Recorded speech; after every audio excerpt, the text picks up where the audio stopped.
So a lot of people want to talk about what it takes to become successful. And I found one of the secrets to success is you've got to win the day. Because that's the key. I mean, you can't do things for years and years out or months and months out without winning today. Like today is the most important day that you're going to be dealing with anything that you're going to be battling or anything you're trying to accomplish. So the key is like, how do you win the day? Like, what are the keys? Well, I would say the thing that's interesting is oftentimes it's the little efforts repeatedly done that create actual victories on a day-to-day basis. Too often we get into the day and we think, I got to hit a home run today. I got to hit this gigantic thing. But it's the little efforts done repeatedly that create the biggest difference over time. Those little things are what separates people in their businesses because it's compounded over time. You've got to start to stack the victories and start to stack the wins to be able to create any sort of long-term victory. But that's the hardest part is you start to look at this concept and Will Durant had the perfect quote around it. We are what we repeatedly do. Excellence then is not an act, but a habit. So if you start to look at this idea of creating habits of excellence, I would say oftentimes it's just simple habits that down the road create the excellence that we're looking for. It's not these dramatic things, it's the little things that make the biggest difference. So you start to look at this idea of breaking up your days and you start to figure out, like, how do I win the day? Well, the day is multiple hours. And if you can start to create some sort of forward momentum and some sort of success, you'll start to see what that looks like. I see this in my industry all the time, in real estate. So in real estate, people come across this word all the time, and it's imposter syndrome. Like we don't feel like we're as good as maybe we need to be or could be, or the people around us are. So we start to see the successes of other people. We start to see what they're doing on social media. We start to see what they're doing in their business. And we perceive that they must be doing so much better than what we are doing. So we compare our worst with their best. And that becomes this gap that's created. And so we start to find ourselves in this dark spiral. I remember early in my career, I got caught up with that. I would get on the MLS and start to see the successes of other agents who were the successful people at the time. And I thought, man, I thought they're just doing so much better than me.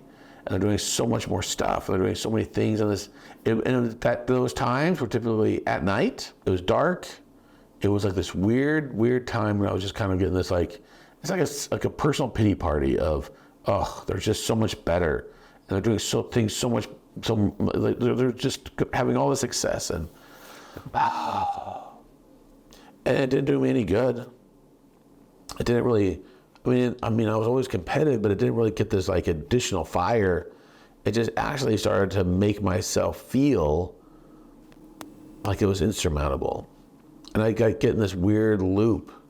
And it was like this dark place. And I realized over time, it was critical to change that. So it was critical to change that narrative. I mean, the thing is, what are the things that'll make the biggest difference for me?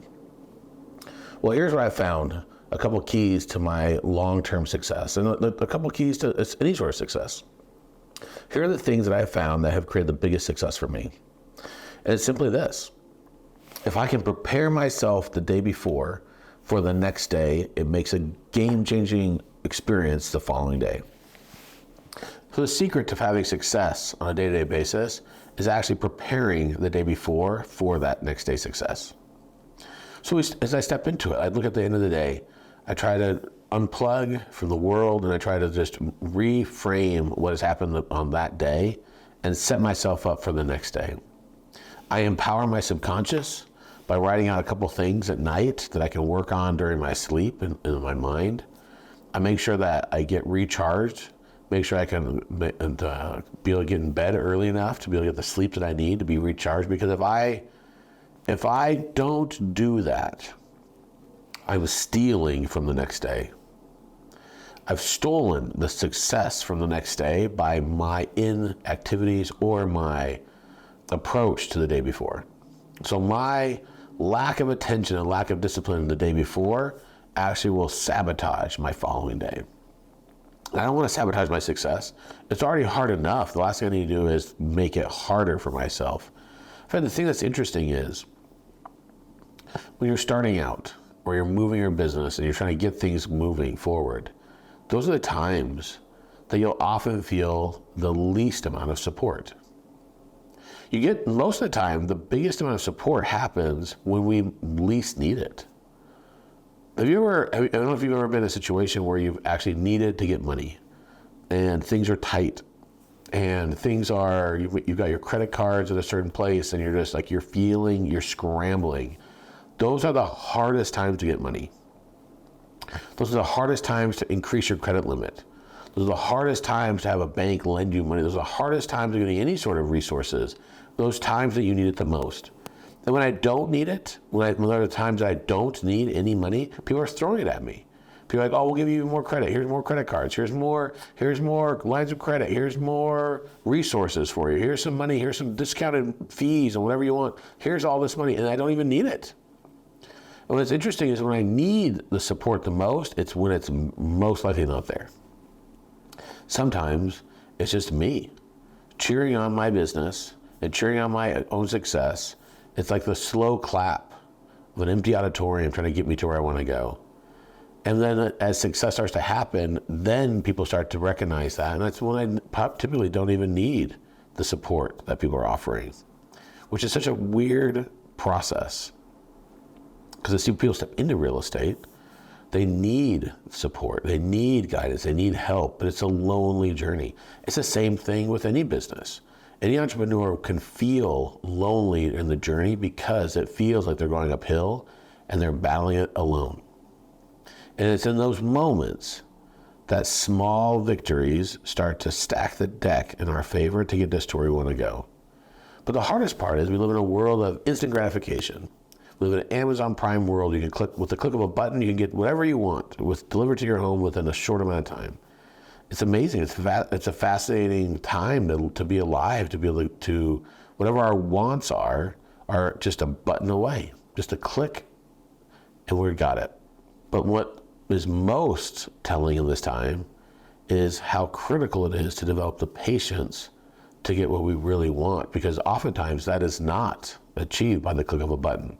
It's not the result of just some magical click. It's actually the result of continued efforts over time that start to see the results that are now amplified and shown over an extended period of time. In fact, in this industry, in real estate, we typically see the results of our efforts 90 days later. It's the compounded efforts that are done repeatedly over those 90 days, then we'll see those results 90 days later. And it's not just that you do something today, then sit back and wait for 90 days. No, but it's doing something today and tomorrow and the day after and compounding that continually until you've done it for 90 days, then you'll start to see the success. But what breaks most people up in the process is they start to get inconsistent and they start to find themselves in imperfection. They stop making progress because they give up. They say, well, it must be 90 days of perfection, and it's not 90 days of perfection, it's 90 days of continual progress. It's 90 days of continual improvement. It's progress over perfection. And too often we get caught up with what the perfection would look like in our industry, and we find ourselves in imperfection. But that, honestly, is the journey. The journey is pushing through imperfection, showing progress, getting to where we need to go. It's the continual improvement over time that creates the successes that we need. It's compounding all those efforts. And so if we're trying to get to somewhere we've never been before, it'll require continued effort and support, both within ourselves and finding those around who would be our biggest cheerleaders during this journey. And it won't be easy finding people who are celebrating, because it looks like a small process getting where we want to go, and it's not the most exciting journey. It's not a highlight reel of flashy things. It's more of just a continued effort that creates the real success. So if people are chasing reels of highlights, what you want to focus on are real success, which is done by compounding the basics repeatedly over time and improving our skill set. As we improve our skill sets As we become a better version of ourselves on a daily basis, that's what creates real success versus the fascination of creating just reels in today's world. All right, thanks for being on our momentum call today, and I hope you have a great week. We'll talk to you soon.